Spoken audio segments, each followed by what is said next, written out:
봉독한 느헤미야서 4장 1절부터 14절의 본문으로 느헤미야 이야기 7번째 반대와 비판 속에서도 라는 제목의 하나님 말씀을 증거합니다. 12월 달 연말입니다. 연시를 준비하고 있습니다. 교회에 여러 가지 행정 사역들이 있습니다. 새 비전들도 세우고요. 또 그 비전에 맞춰서 목회 계획도 정립하고 중점 사항들도 정리를 합니다. 그리고 그것들을 바탕으로 해서 소위 인사 및 정책 당회라고 하는 것을 합니다.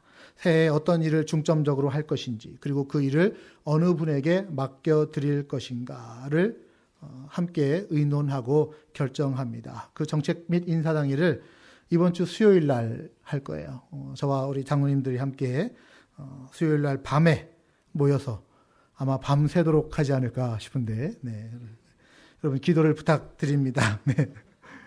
그렇게 정리된 것으로 사무총회에서 우리의 비전과 전략과 또 조직과 사명과 또 예산 등을 여러분들과 함께 나누게 될 것입니다.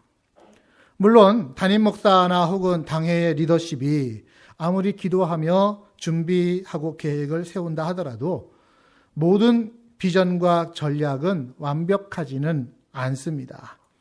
사람의 눈으로 봐도 허술한 부분들이 얼마든지 있을 수 있습니다. 그래서 비판하자면 얼마든지 비판할 수 있는 것들이겠습니다. 하지만 중요한 건 이미 세워지고 붙잡은 그 비전과 전략 가운데서 함께 마음을 합치는 거죠. 어떻게 하면은 그것을 잘 이룰 수 있을까를 의논하고 마음과 힘을 합치는 것이 중요한 겁니다. 그래서 제가 요즘 계속 말씀드리잖아요. 같은 말을 하고 같은 마음을 품고 같은 뜻을 품으며 일하게 되어지면 결국은 어떻게 된다고요? 같은 열매를 거두게 된다라는 것입니다. 자, 우리 여러분들의 협력과 기도를 그런 마음으로 요청을 드립니다. 느헤미야가 예루살렘 성벽을 재건하자라고 하는 비전들을 백성들에게 선포하고 우리 지난주에 보았듯이 3장에서 많은 동역자들의 협력을 통해서 성벽을 재건하기 시작했습니다. 하지만 이렇게 일이 진행되는 과정 가운데 느헤미야는 파괴적인 비판에 직면하게 됩니다. 왜? 예루살렘 주변에 있는 지역의 총독들이, 영주들이 그 비전이 하나하나 진행되는 것을 눈으로 보기 시작했거든요. 그러면서 이런 생각들을 합니다. 자, 지금 진행되는 일을 보니까 예루살렘이 허벌판 가운데 방비 아무것도 못하던 예루살렘 성이 이제는 성벽으로 둘러싸여진 요새가 된다? 그래서 그들이 군사적으로 자립하고 경제적으로 자립하게 되면 예루살렘에 대한 자기들의 영향력이 없어질 것을 염려하기 시작합니다. 그래서 본격적으로 그 일을 방해하기로 나섭니다. 자, 그 인물들이 나오죠. 누구냐면 대표적으로 3명의 이름이 나오는데요. 산발랏, 도비야, 게셈이라고 하는 겁니다. 산발랏은 당시에 예루살렘의 이웃이었던 사마리아의 총독이었습니다.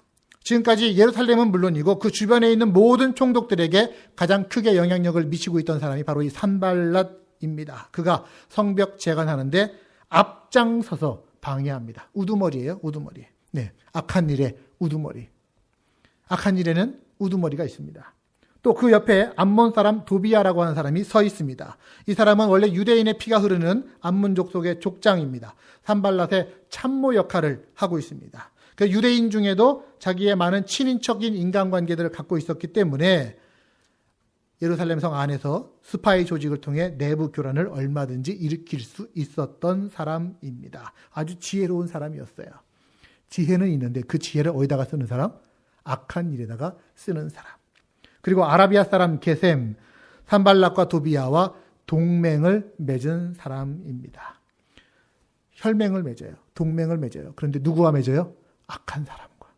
이렇게 악한 일에는 우두머리도 있고요. 악한 일에는 악한 꾀를 짜내는 사람들도 있고요. 악한 일에 함께 동조하며 나서는 사람들도 있습니다. 자, 이 세 사람뿐만 아니라 여러 사람들이 함께 공모해서 소위 사탄의 합동작전이 펼쳐지기 시작합니다. 이유가 뭔지 아세요? 이유? 목적이 뭘까요? 하나님의 일을 막아서는 거예요. 하나님의 일이 되어가는 조짐을 보이니까 그것을 방해하고 막아서겠다라고 하는 겁니다. 여러분, 그리스도인들이 만약에 아무 일도 안 하고 그냥 가만히 무기력하게 지내면 사탄은 그 그리스도인을 그냥 둡니다. 건들 필요가 없습니다. 왜? 지금 자기가 원하는 방향으로 잘 가고 있기 때문에 졸고 계신 그리스도인들은 그냥 내버려 두는 게 사탄의 전략입니다. 하지만 그런 분이 잠에서 깨어나고 일어나서 하나님의 일을 하려고 움직이기 시작하면 그때부터 사탄은 방황하고요. 수단과 방법을 가리지 않고 그 일을 막으려고 합니다. 여러분 이해가 되십니까? 우리가 만약에 어떤 영적 침체에 빠져 있고 낙오되어 있고 하나님의 일에 제외되어 있으면 사탄도 우리를 그냥 두는 거예요. 너 그런 식으로 신앙생활 계속 해라. 그거 잘하는 거야 하면서 응원합니다. 하지만 우리가 하나님의 영광을 위해서 함께 손붙잡고 으쌰으쌰 파이팅 하면서 일어서면 사탄도 방해 세력을 만들어서 그런 우리를 넘어뜨리려고 한다는 것이죠. 자, 여러분 어떠세요? 사탄 마귀가 그냥 놔두는 사람이 되고 싶으십니까? 아니면은 사탄 마귀가 방해하는 사람이 되고 싶으십니까? 네? 나는 사탄 마귀 방해 필요 없어. 방해 없었으면 좋겠어 하십니까? 그냥 놔두는 사람. 사탄 마귀가 그냥 두고 보는 아주 흐뭇한 일을 하는 공동체, 그런 공동체 되면은 잠자는 공동체입니다. 교회가 그런 길을 가면 안 된다는 것이죠. 비록 방해에 직면하더라도, 비판에 직면하더라도 하나님의 일들을 붙잡고 일어설 수 있는 성도, 그런 교회가 되기를 간절히 소망합니다. 일어설 수 있는 거예요. 자, 오늘 본문에 보면 그렇게 느헤미야를 통해서 하나님의 일이 진행되어지는 과정에 방해와 대적을 흐뭇하게 훌륭하게 극복하는 모습을 우리에게 보여주고 있습니다. 자, 그것을 보시죠. 자, 우선 이 방해자들의 방해 전략을 한번 보겠습니다. 1절 말씀입니다. 산발랏이 우리가 성을 건축한다 함을 듣고 크게 분노하여 유다 사람들을 비웃었다. 비웃었대요. 그리고 뒤에 2절 3절에는 그들의 비웃음과 조롱의 내용이 등장을 합니다. 백성들의 능력이 과연 그 성을 건축할 수 있겠느냐? 건축자들의 실력이 영황인데 안 되겠는데? 그들이 과연 끝까지 그 일을 마칠 수 있는 헌신도가 있느냐? 뭐 이런 걸 하는 거예요. 거기에 도비야가 맞장구를 칩니다. 제가 보니까 이 성벽은 허술해서 여우가 올라다녀도 넘어질 겁니다. 여러분, 그 당시 지역의 성벽은요, 성벽 밑에만 단순히 울타리가 아니고요, 성벽 맨 위로 해서 장도 서고 사람들이 이렇게 지킬 수 있도록 사람들이 막 다니는 길이거든요. 근데 거기에 여우가 지나다녀도 무너질 정도로 허술한 성이 지금 건축되고 있다라고 하면서 트집을 잡는 거예요. 하는 말마다 성이 완성되지 못할 이유를 막 만들어내는 것입니다.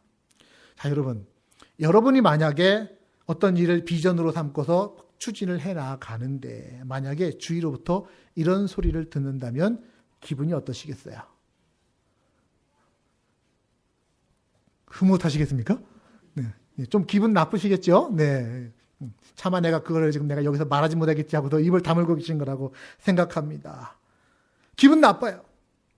그런데 오늘 우리가 느헤미야에게서 볼 수 있는 것이 뭐냐면 자기를 공격하는 상대방에게 직접 대응하지 않는다라는 점입니다. 당신 왜 내일 방해해? 하면서 멱살 붙잡고 나서지를 않고요. 대신 하나님께 자신의 상한 마음을 가지고 나아갑니다. 억울하고 화가 있는 상황을 가지고 뭐 해요? 하나님 앞에 나가서 기도하는 거예요. 기도. 느헤미야는 기도의 사람이었다고 말씀을 드렸지요. 지금 비판을 대응하는 첫 번째 처방도 다른 게 아니라 기도하는 것부터 시작하는 겁니다. 기도. 그런데 이 기도가 단순히 억울함을 호소하는 기도가 아닙니다. 4절 보세요. 5절. 우리 하나님이여 들으시옵소서. 우리가 업신여김을 당하나이다 하면서 원하건대 하고 자기의 바램을 하나님 앞에 쫙 설명을 하고 있는데 이 말이 너무 직설적이에요. 아주 제가 이 강단에서 차마 하지 못할 정도의 말을 막 이렇게 퍼붓고 있습니다. 그런데 더 실감나게 한마디로 요약할 수는 있어요. 뭐라고 요약하느냐? 하나님, 저 인간들 아주 작사를 내주세요. 저 인간들 그냥 두지 마시고 싹 쓸어버리시고 그냥 작사를 내주세요. 느헤미야가 열이 받은 거예요. 그러더만도 하죠. 자신이 눈물로써 기도하며 준비한 그 민족적 과업, 영적 과업이 이제 진행되어 가는데 반대하고 있는 사람들 이뻐 보일 리 있겠습니까? 그래서 분노해서 하나님 우리가 업신여김을 당했습니다라고 하나님 앞에 호소하는데 그치지 않고 저들의 죄를 용서하지 마세요. 성경에서 얘기하는 바는 주로 뭐예요? 용서하라는 건데 하나님 저들의 죄를 결코 용서하지 마시고 아주 작사를 내주세요. 저주의 기도, 험한 기도를 지금 하고 있습니다. 자, 여러분 지금 이 기도 괜찮은 건가요? 느헤미야가 하는 기도인데 이 기도 괜찮은 건가요? 이렇게 기도해도 괜찮을까요? 성경은요, 이런 기도를 우리에게 자주자주 보여주는 장면들이 있습니다. 특별히 시편에 보면은 그렇습니다. 시편이라고 하니까 어떤 분이 시편은 시가 있는 거, 아름다운 내용이 그 안에 담겨 있겠거냐고 시편을 찾아서 쫙 읽는데 아름다운 내용을 기대했다가 보니까 거기에 원수를 저주하는 내용이 막 나오는 거거든요. 이게 무슨 성경이야 하면서 시편을 집어던지는 어떤 분도 계시다고 제가 들었습니다. 그런데 우리가 분명히 알아야 될 건 뭐냐면요. 성경은 우리 인간의 감정에 아주 정직한 책이라고 하는 것입니다. 인간의 희노애락의 감정이 이 성경 안에 그대로 묻어납니다. 그리고 하나님은 어떤 분이시냐? 그런 마음, 누군가를 저주하고 누군가를 죽이고 싶은 그런 마음까지도 받아주시는 분, 그분이 바로 하나님이시라는 것입니다. 느헤미야는 그런 하나님을 알고 있었어요. 자신이 하나님께 어떤 불평을 하고 어떤 좌절된 마음, 어떤 상한 감정을 쏟아놓아도 하나님은 자기 마음을 헤아려 주실 수 있는 분이라는 것을 알았기 때문에 지금 하나님 앞에 이런 기도를 드리는 겁니다. 자, 여러분에게 묻습니다. 여러분들은 지금 느헤미야의 이 기도처럼 아주 험한 기도, 때로는 저주 기도를 드리시는 적이 있습니까? 안 돼요? 네? 종종 하시는 분이 계신지 안 계신지 모르겠습니다. 안 돼요는 우리의 마음의 생각이고, 네.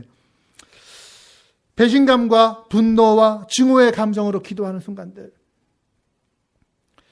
저는 저의 기도를 가끔 제가 생각하면서 이런 마음이 들어요. 하나님이 저의 기도에 늘 예스하고 즉각적으로 응답하시지 않는 게 참 다행이다 싶은 생각입니다. 우리가 기도하는 건 우리의 자유고요. 기도에 응답하시는 것은 하나님의 자유 아닙니까? 그럴 때 하나님이 우리 기도에 대해서 무조건 100% 다 응답하셨으면 저는 생각해 보니까 제가 만약에 탄원하는 대로 하나님이 다 응답하셨으면은 제 주위에 있는 사람들 여러 명 다쳤습니다. 지금 남아있지 않은 사람들도 얼마든지 많이 있을 거예요. 역으로도 그럴 거죠, 아마? 저를 향해서 그런 분노의 감정들을 가지고 기도하는 누군가가 있었을 수도 있습니다.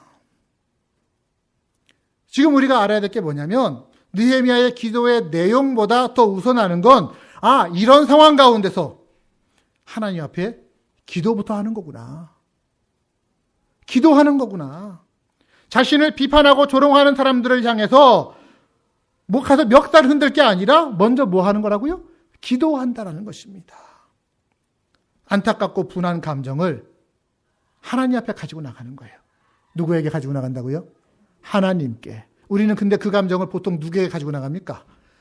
당사자에게 일차적으로 가지고 나가든지 아니면 조금 점잖으면은 제3자에게, 특히 자기의 말을 좀 잘 들어주고 이해해 줄 것 같은 그런 사람에게 가서 거기다 해놓고 누가 나한테 이런 말을 했고 누가 나한테 이런 상처를 줬고 하면서 거기다가 막 덤핑하는 겁니다. 막 덤핑을. 덤프트럭 거기 있는 것처럼 막 그냥 쏟아붓는 것입니다. 그런데 그런 게 아니라 뭐라고 하라고요? 하나님께 가지고 나간다고요. 왜? 하나님이야말로 그런 우리의 상한 마음조차도 온전히 받아주시는 분, 이해해 주시는 분, 그런 하나님이라는 것을 믿기 때문입니다. 시편은 자주자주 이런 장면을 우리에게 보여주는 거예요. 시편 54편 5절의 말씀을 보세요.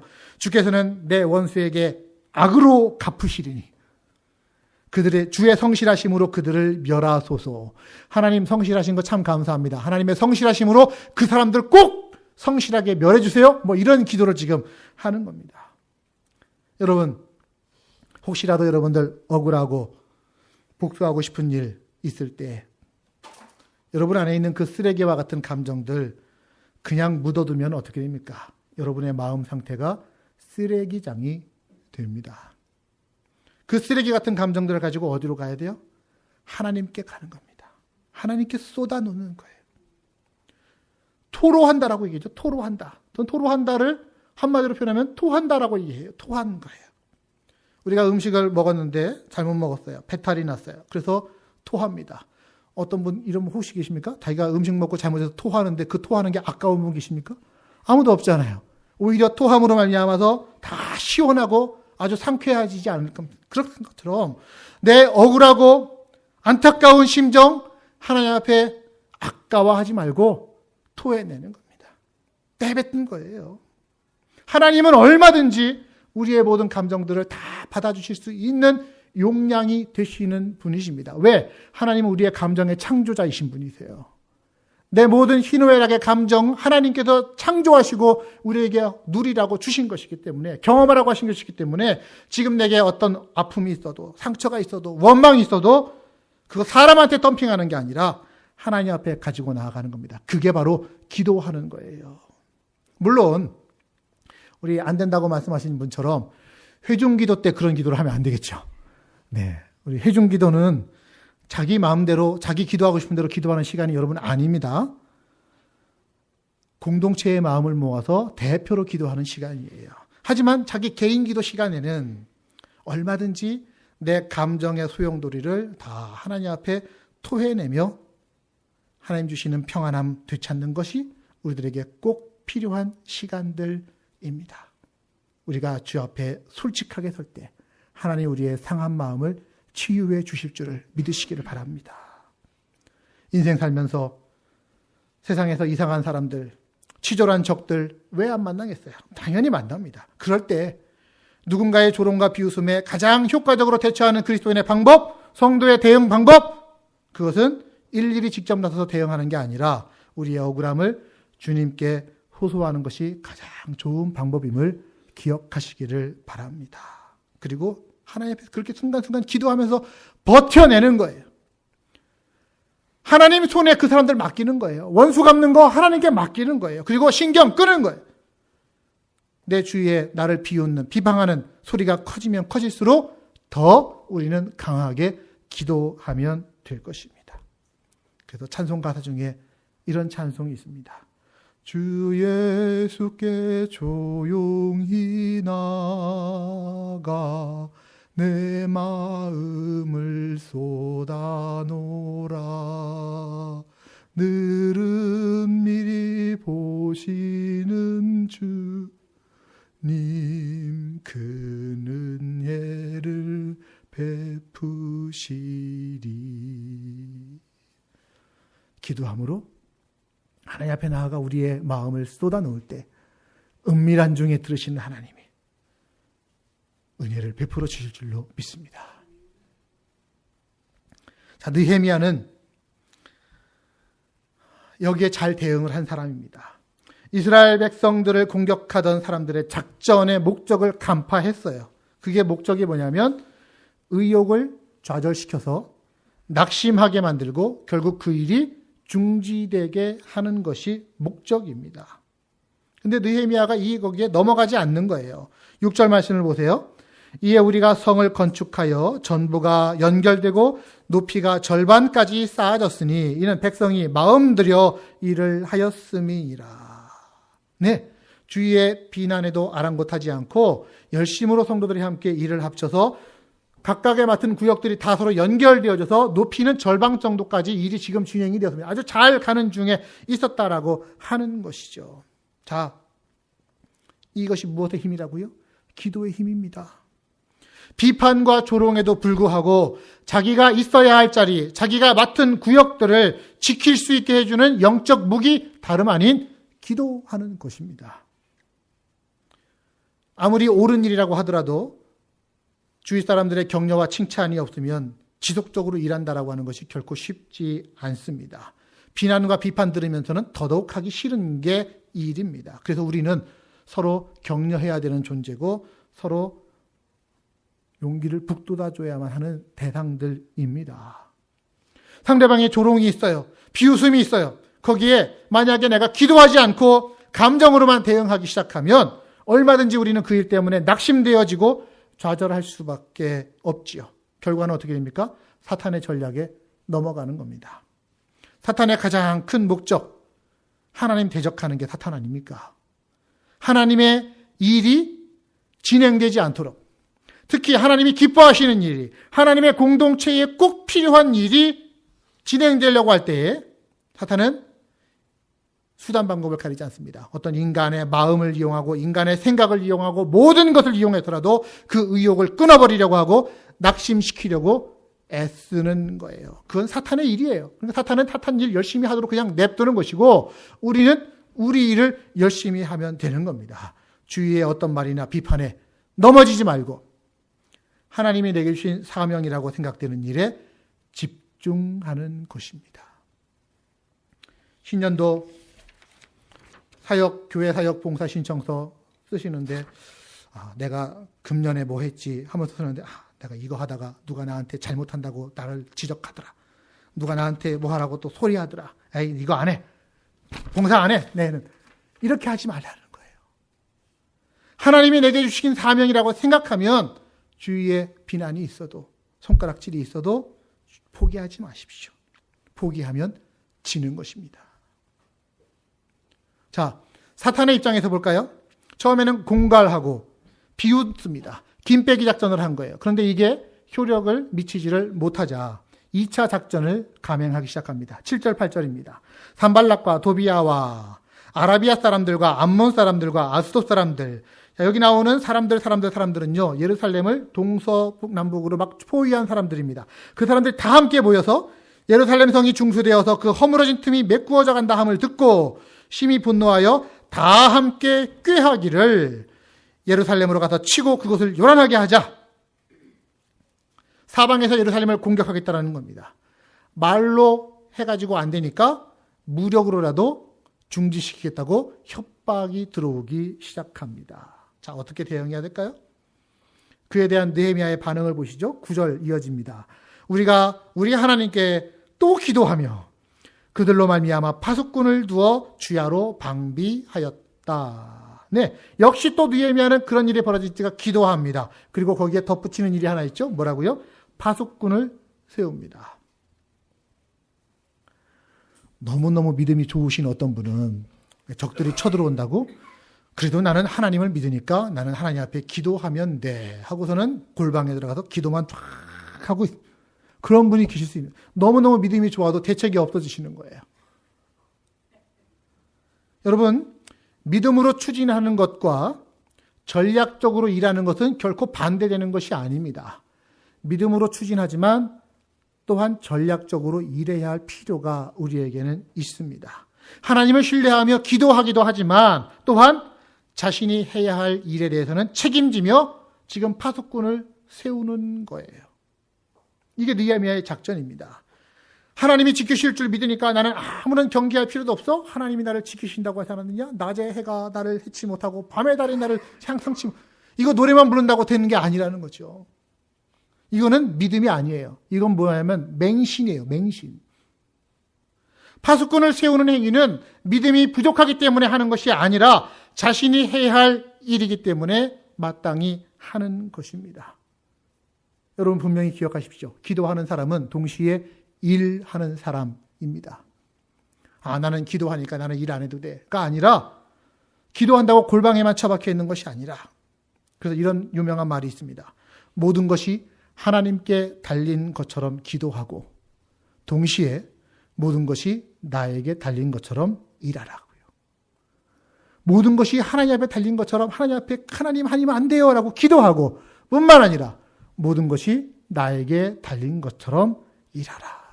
아무도 나를 도와줄 사람 없는 것처럼 일해야 하나님의 도우심과 나의 수고가 합쳐질 때에 문제가 해결되기 시작하는 거예요. 하나님의 사람, 여러분들 다 하나님의 사람 아니십니까? 계속해서 몸을 움직여서 하나님의 일을 해야만 되지. 그러지 않으면 굳어요. 신경이 쇠약해지기 쉽습니다. 왜 흐르는 물이 썩지 않는다고 하지 않습니까? 특히 외부의 압박이 심할수록, 사람들이 비난이 있을수록 계속 하나님 일을 해야지. 나는 사람한테 손가락질 받는 거 싫어. 상황이 어려우니까 잠시 내가 이걸 쉬어야지. 마음으로는 공감이 됩니다만 영적인 원리로는 절대 저는 동의할 수 없습니다. 왜? 그렇게 되면 결과가 뭐예요? 사탄이 기뻐하는 일이 벌어지는 것뿐이기 때문입니다. 17절 말씀을 보십시오. 성을 건축하는 자와 집 나르는 자는 다 각각 한 손으로는 일을 하며 한 손으로는 병기를 잡았다고요. 한 손으로는 성을 건축하는 일을 하고 또 한편으로는 병기를 잡았다고요. 낮에는 성을 건축하고 밤에는 파수꾼이 되었다는 겁니다. 이렇게 기도하는 사람은 동시에 일하는 사람이고 일하면서 동시에 경계하면서 하나님의 일들을 감당합니다. 그렇게 우리가 서로 그 일을 감당할 때에 우리를 향하신 하나님의 뜻이 이루어져 가면서 주의 비전들이 성취될 줄로 믿습니다. 그런데 이렇게 지속적으로 방해자들의 협박과 공갈과 위협들이 계속 되어지자 열심히 그동안 일해오던 백성들이 지치기 시작을 합니다. 10절 말씀을 보십시오. 유다 사람들은 이르기를 흙무더기가 아직도 많거늘. 무슨 얘기냐면 아직 져야 할 갖다 놓은 흙들이 아직 많이 있다는 거예요. 짐을 나르는 자들의 힘은 다 빠졌으니 우리가 성을 건축하지 못하리라. 자, 열심히 일하던 분들이 한둘씩 지치기 시작하고 낮아빠지기 시작합니다. 못하겠다.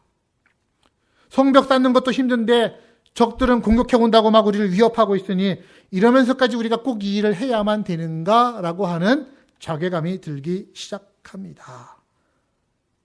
계속되는 전쟁의 위협이 있자 12절 말씀해 보니까 그 원수들의 근처에 거주하는 유다 사람들이 각각 각처에서 와서 10번이나 우리에게 말하기를 너희가 우리에게로 와야 하리라. 자, 자기 가족들을 성벽 건축하는 현장에다가 보내서 일을 시켰는데 자기 주위에 적들의 위협이 찾아오자 거기서 일할 게 아니고 와서 우리 집 지켜야 될 거 아니냐 하면서 너희가 우리에게로 와야 하리라 라고 요청을 10번씩이나 했다는 거예요. 이스라엘의 위기가 찾아옵니다. 낙심이 고조에 달아가면서 낙심이 전염병처럼 백성 가운데 퍼져갑니다. 자, 그때 중요합니다. 느헤미야가 우리 모두가 기억할 만한 중요한 말을 합니다. 14절 말씀 보십시오. 우리 함께 같이 보기를 원합니다. 내가 돌아본 후에 일어나서 귀족들과 민장들과 남은 백성들에게 말하기를 함께 있습니다. 너희는 그들을 두려워하지 말고 지극히 크시고 두려우신 주를 기억하라. 너희들은 그들 방해하는 자들을 두려워하지 말고 기억하라. 누구를 기억하라고요? 지극히 크시고 두려우신 주를 기억하라. 하나님 기억하라. 하나님이 어떤 분이신지 하나님의 신실하심을 묵상하는 것이 지금 필요한 일이다라고 얘기합니다. 느헤미야는 하나님을 기억합니다. 자기에게 예루살렘 성벽 재건의 비전을 주신 분이 바로 하나님이십니다. 지금까지 오는 동안 왕의 마음을 움직이셨고 상황들을 이끌으셔서 성벽 재건이 절반 정도까지 잘 진행될 수 있도록 이끌어 가신 분 하나님이십니다. 하나님의 비전이고 하나님이 일하셨고 하나님이 개입하셔서 지금까지 왔어요. 그런 하나님이 앞으로도 일하실 것을 느헤미야는 믿는 것입니다. 기대하는 겁니다. 기억했더니 기대하게 되어지는 거예요. 우리는요, 상황이 아무리 어렵고 힘들어도요, 함께 옆에 서 있는 믿음의 동료가 낙심하지 않도록 서로 하나님을 기억하며 격려해야 됩니다. 힘내. 하나님이 지금까지 우리와 함께 하시지 않았어? 마찬가지로 하나님이 앞으로도 우리를 도우실 거야. 굳센 손으로 붙잡아 주실 거야. 힘내. 하나님의 일을 하다가 낙심 안 하면 좋겠지만 낙심할 수도 있어요. 그러나 더 큰 문제는 뭔지 아십니까? 하나님을 잊어버리는 거예요. 낙심하다가 못해 하나님을 잊어버리고 자기의 생애에 하나님을 계산에 넣지 않는 것, 이것이 그리스도인의 가장 큰 문제입니다. 당면한 문제에 급급해서 자신과 함께 하시는 하나님을 잊어버리는 거예요. 성탄은 임마누엘입니다. 우리와 함께 하시는 하나님이십니다. 우리의 죄와 죽음에 사로잡혀 영원히 멸망할 수밖에 없는 우리의 현실을 하나님이 그냥 두지 아니하시고 계획하셔서 그 일을 결국 이루시면서 우리 곁에 찾아오신 것, 이것이 임마누엘의 사건이에요. 성탄이에요. 하나님이 여전히 일하시는 분이라는 걸 우리는 알아야만 됩니다. 여러분, 하나님이요, 여러분 마음 가운데 어떻게 일하시느냐? 하나님의 기뻐하시는 소원을 우리의 마음 가운데 소원으로 두시면서 일하게 하십니다. 빌립보서 2장 13절 말씀 또 들어보십시오. 너희 안에서 행하시는 이는 하나님이시니 자기의 기쁘신 뜻을 위하여 너희에게 소원을 두고 행하게 하신다. 내 마음에 소원을 주십니다. 이렇게 일을 시작하신 분이 결국 끝까지 하나님은 책임지세요. 1장 16절, 빌립보서 1장 16절, 너희 안에서 착한 일을 시작하시니가 그리스도 예수의 날까지 이루실 줄을 우리는 확신하노라. 아멘. 내 안에 비전을 주시고 지금까지 오도록 이끌어 오신 하나님은 결국 그 일을 끝마치실 분임을 믿으라는 얘기입니다. 여러분, 하나님은 이 세상의 경영자이십니다. 세상을 경영하기 위한 하나님의 비전들이 준비되어져 있습니다. 그런데 그런 하나님의 비전들을 하나님은 우리 각 사람들에게 나누어 주시는 거예요. 그래서 내가 받은 비전은 나만의 비전이 아니라 근본적으로는 누구의 비전입니까? 하나님의 비전입니다. 그래서 그 비전은 나의 시각으로만 바라볼 것이 아니에요. 내 시각으로 바라보면서 이거 하다가 조금 귀찮고 힘들면은 에이, 뭐 그만두면 되지 뭐, 이게 아니라 하나님의 시각으로 바라봐야 되는 거예요. 이루어져야만 하는 일이고 결국은 누군가 해야 되는 일이고 하나님은 그것을 내가 하기를 원하고 계신 겁니다. 나에게 능력이 있느냐 없느냐가 중요한 게 아닙니다. 이 일이 이루어질 수 있는 가능성이 있느냐 없느냐가 중요한 게 아닙니다. 하나님이 부어주신 비전이기에 그것을 하나님이 이루어 가실 수 있도록 우리는 나를 내어드리면 되는 것뿐입니다. 그러면 하나님은 하나님의 일을 하세요. 하나님이 어떻게 하시느냐? 우리를 위해서 싸우신다고 말씀하십니다. 오늘 본문 뒤를 가보면 20절에 이렇게 기록합니다.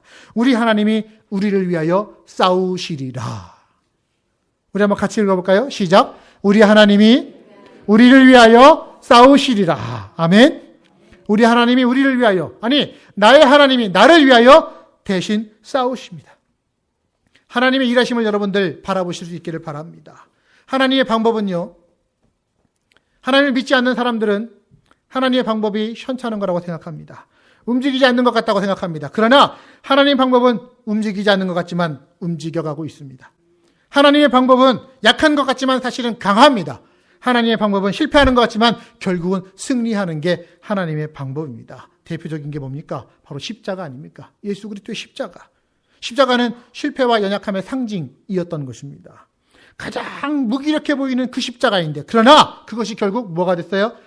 인류 구원의 상징이 되었습니다. 하나님은 이렇게 약한 것들을 들어서 강하게 쓰시는 분이세요.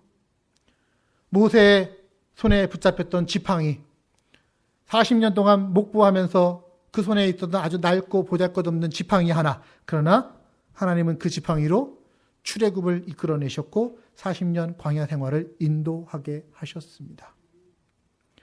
소년 다윗은 자기 손에 작은 물맷돌을 들었습니다.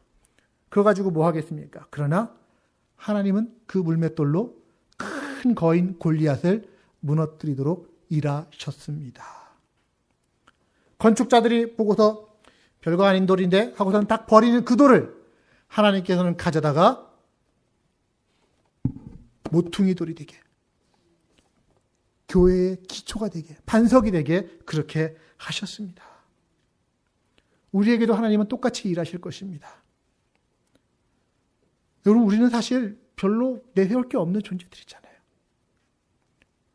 뭐 크게 내세울 거 있다고 아직도 버팅기시는 분 계신지 모르겠습니다만 사실 우리 별로 내세울 게 없는 존재예요. 하지만 저는 또한 그럼에도 불구하고 우리는 위대하다고 생각합니다. 왜 그런지 아십니까? 비록 질그릇과 같은 우리지만 그 질그릇 안에 무엇이 있기에? 예수 그리스도라는 보화를 가지고 있기에. 그럼 우리는 가치 있는 존재가 되는 거예요. 질그릇 자체는 깨지기 쉬운 것이고 가치 없는 것일지 몰라도 질그릇 안에 보화를 가지고 있으면 그 질그릇은 존귀한 것으로 바뀌어지는 줄 믿으시기를 바랍니다. 마찬가지로 여러분들 하나님이 함께 하시고 하나님의 능력이 여러분들과 같이 계시다라는 것 기억하시기를 바랍니다. 그 하나님이 여러분을 위해 싸우십니다. 그 하나님이 우리 공동체를 위해 싸우십니다. 그렇기에 하나님을 내 편으로 둔 사람은 결코 일하다가 중간에 낙심하고 피곤하다고 그만두는 것이 아닙니다. 모함하는 자들, 공격하는 자들의 비웃음에 넘어져서는 안 될 것입니다. 한 손에는 쟁기를 들고 또 한 손에는 칼을 들고 기도하며 헌신의 땀을 흘려야 될 줄로 믿습니다. 하나님이 싸우실 것이고 하나님이 결국 승리하실 것이기 때문입니다. 말씀 마무리하면서 두 가지의 이야기만 전해드립니다. 산발랏을 비롯한 이 방해자들이 그토록 방해하는 이유가 도대체 뭘까요? 인간적인 마음으로 봤을 때. 여러분, 산발랏은 아까 말씀드린 것처럼 예루살렘의 북쪽인 사마리아 지역의 총독으로 그 인근 지역에 가장 큰 영향력을 지금까지 행사하고 있던 사람입니다. 그런데 느헤미야가 갑자기 예루살렘의 총독으로 부임을 하면서부터 예루살렘 성을 건축하자, 그리고 자기의 영향력을 갉아먹는 듯한 징조를 느낀 거예요. 즉 예루살렘 성벽 재건의 일을 산발랏의 눈으로 보니까 이게 뭐가 됐어요? 이해관계가 들어가기 시작하겠다는 겁니다. 그래서 옳고 그름이 아니에요. 기분 나빠. 그리고 자기의 영향력에 손실이 끼쳐져. 내가 손해보는 일이야 생각하니까 길을 쓰고 방해하는 거예요. 그리고 자기도 모르게 사탄의 손에 이용당해지는 겁니다. 여러분, 사람들의 반대와 불평에는요, 이유가 있습니다. 지나간 감정 때문에 반대하는 경우들도 있고요. 현재의 이해관계 때문에 보이지 않게 얽혀있는 그것 때문에 그저 내가 하는 일을 막아서고 반대하는 경우들도 얼마든지 있습니다. 그 속에서 자기의 뜻, 자기 이해관계, 자기 입장과 자기 생각을 고수하는 데만 관심이 있으면 결국 어떻게 되느냐? 자기가 반대하는 일이 하나님께서 주신 비전의 일이면 그는 하나님 반대하는 편에 설 수밖에 없는 겁니다. 하나님의 시각이 아니라 자기 시각, 자기 이해관계를 갖고 따지면 그렇게 되는 거예요. 하지만 하나님을 두려워하는 사람은 늘 그 생각을 해야 되는 겁니다. 혹시라도 나의 연약함 때문에, 혹시라도 내 안에 있는 어떤 감정 때문에 내가 하나님의 일이나 혹은 하나님의 어떤 사람에 부으신 그의 비전을 방해하고 막아서고 있지는 않은가?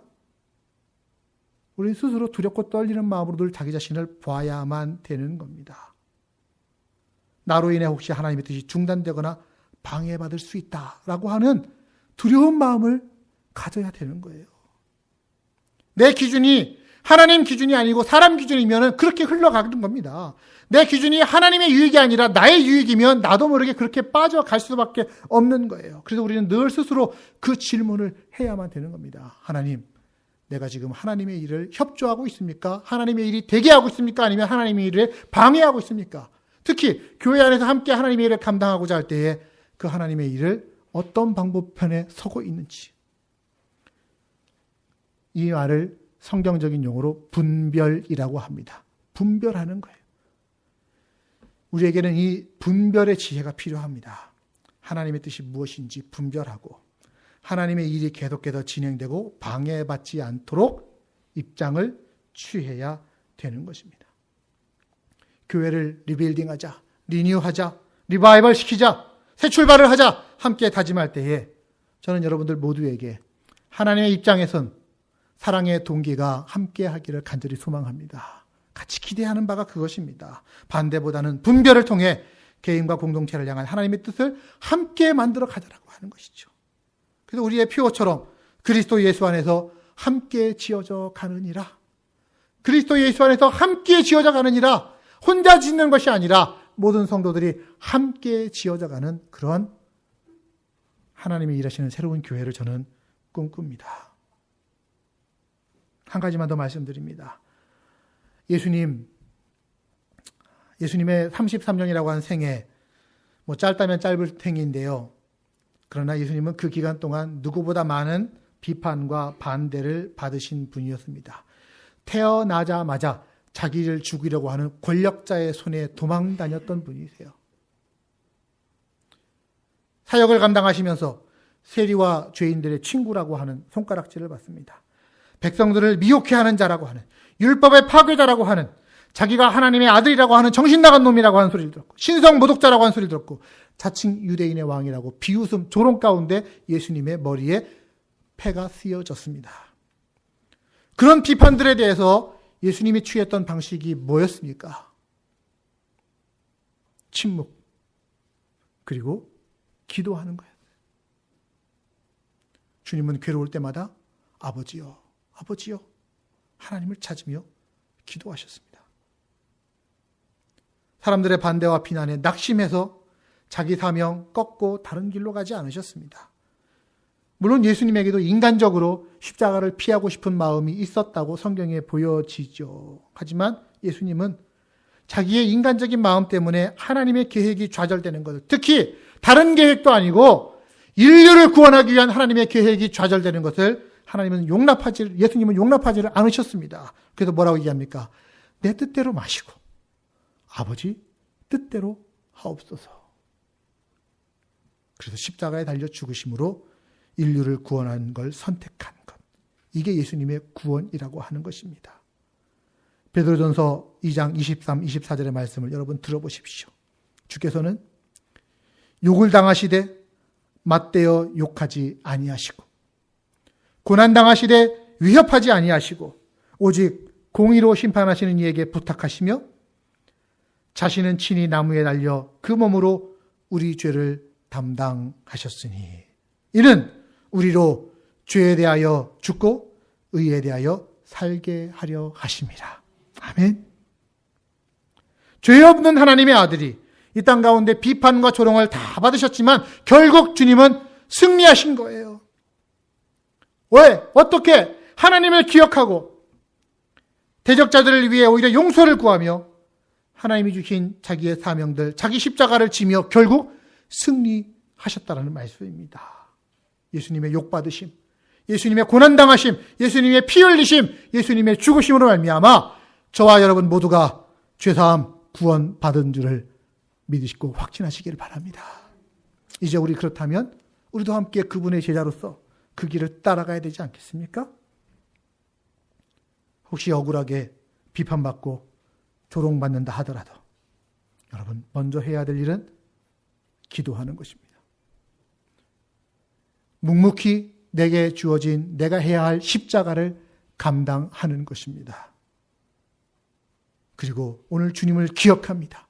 내게 비전 주신 주님, 그리고 그 일을 결국 이루실 주님, 우리를 위하여 싸우실 주님 기억하며 나아가면 어떠한 파괴적인 비판에도 우리는 결코 넘어지지 않고 주님 주시는 승리를 함께 누리게 될 줄로 믿습니다. 아무쪼록 이 자리에 모신 우리 모두가 함께 지어져 가면서 주의 승리를 같이 누리는 몸된 공동체 되기를 주님의 이름으로 간절히 축복합니다.